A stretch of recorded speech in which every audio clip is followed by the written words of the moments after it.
નમસ્કાર મિત્રો, અમારા નવા વિડીયોમાં ફરી એકવાર આપ સૌનું હાર્દિક સ્વાગત છે। આજે આપણે વાત કરીશું સહોદર વિશે।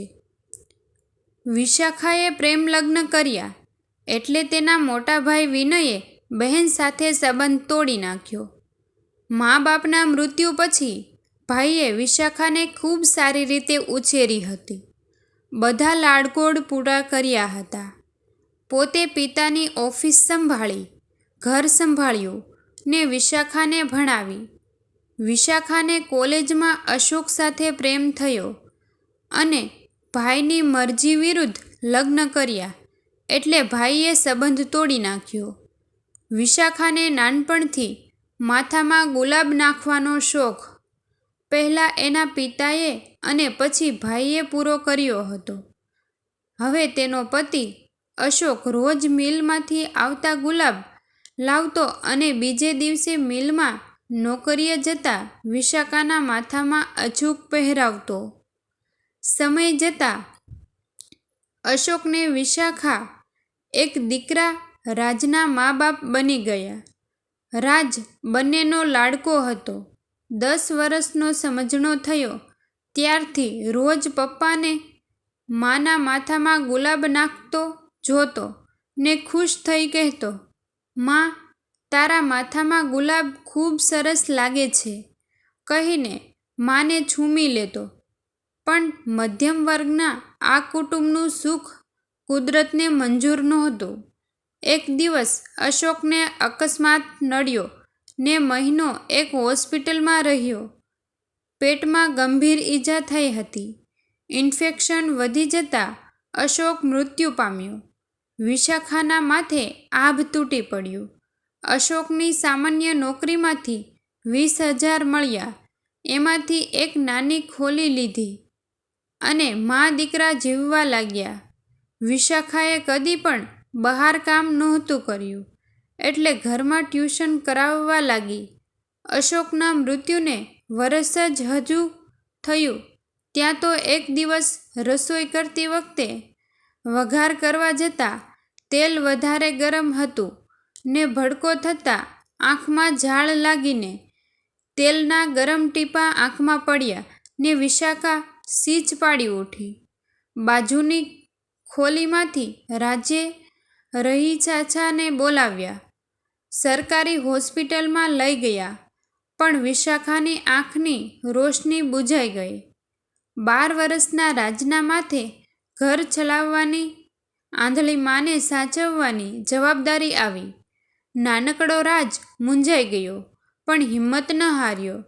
ભણવાનું છોડી દીધું અને કામ શોધવા માંડ્યું। જ્યારે કામ કરવાની વાત રાજે માને કરી તો વિશાખા નાનકડા વહાલસોયા રાજને ભેટીને ધ્રુસકે રડી પડી। એ લોકો જ્યાં રહેતા હતા એની થોડી આગળ જ મોટા બંગલામાં આવેલા હતા। એક દિવસ રાજ કામ શોધવા ગયો ત્યાં બંગલાની બહાર મોટા બગીચામાં રંગબેરંગી ગુલાબો હતા। એ જોઈને એને માના માથામાંનું ગુલાબ યાદ આવી ગયું। એણે ધીરેથી બંગલાનો દરવાજો ખોલ્યો ત્યાં તો શેઠે એને જોયો અને કહ્યું, "એ છોકરા" ને રાજ શેઠ પાસે જઈને કહ્યું, "શેઠ, મને કામ આપશો? હું બગીચાની સાર સંભાળ રાખીશ." "ખબર નહીં કેમ?" પણ શેઠે તરત જ હા કહી દીધી। એ દિવસે રાજે ઘરે જતી વખતે એક ગુલાબ તોડ્યું ને સંતાડીને લઈ ગયો। ઘરે આવી માના માથામાં ગુલાબ નાખ્યું। વિશાખાએ દીકરાને હૈયા સરસો છાપીને કહ્યું, "બેટા, હવે હું ગુલાબ નથી નાખતી। તારા પપ્પાના અવસાન પછી હું ગુલાબ નહીં નાખી શકું." રાજે કહ્યું, "માં, મારી ખુશી માટે નાખ। મને ગુલાબ નાખેલો તારો ચહેરો ખૂબ ગમે છે." શેઠ રોજ રાજને ગુલાબ લઈને જોતા। એક દિવસ રાજ ઘરે જતો હતો ને એમણે ગાડીમાં રાજનો પીછો કર્યો। એક નાનકડી ખોલી આગળ જઈ રાજે બૂમ પાડી, "માં!" વિશાખા બહાર આવી દૂર ઊભેલા શેઠે જોયું.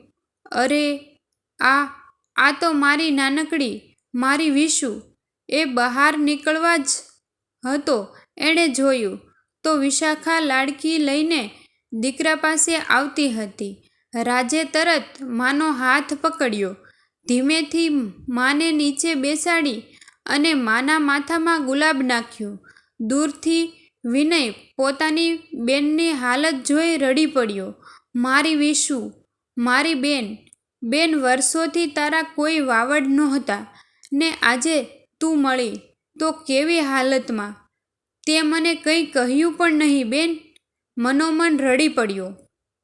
બીજે દિવસે રાજને કહ્યું, રોજ ગુલાબ કેમ લઈ જાય છે? રાજે બધી સાચી વાત કહી. શેઠે કહ્યું, કાલે તારી માને આંખ બતાવવા લઈ જજે. ડ્રાઈવર ગાડી લઈને આવશે. ડૉક્ટર સાથે વાત કરી છે.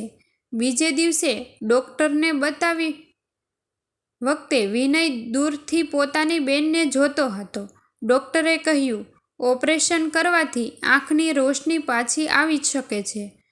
ઘરે આવ્યા પછી વિશાખાએ કહ્યું, રાજ, પૈસા ક્યાંથી આપશે?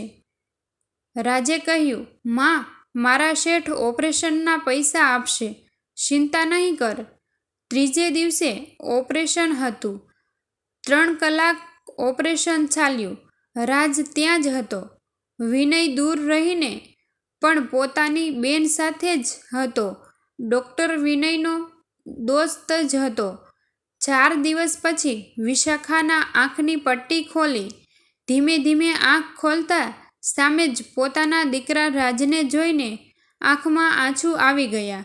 એ બોલી, રાજ, દીકરા, હું બધું જોઈ શકું છું બેટા. ને રાજ દોડતો માની પાસે ગયો ને ભેટીને રડવા લાગ્યો. પછી ધીમેથી ગુલાબ લાવી માના માથામાં નાખીને માને છૂમી ભરી. દૂર ઊભેલા વિનયની આંખમાંથી આંસુ વહેવા લાગ્યા. વિશાખાએ કહ્યું, રાજ, મને તારા શેઠ પાસે લઈ જા. હું એમને પગે લાગવા માંગુ છું. ત્યાં તો ડૉક્ટરે કહ્યું, હજુ 1 દિવસ પટ્ટી બાંધવી પડશે કહીને ફરીથી આંખો પર પટ્ટો બાંધી દીધો. બીજે દિવસે હોસ્પિટલથી રજા આપી ત્યારે ડ્રાઈવર રાજ અને તેની માને લઈને શેઠના બંગલે આવ્યો. હજુ વિશાખાની આંખે પટ્ટી હતી.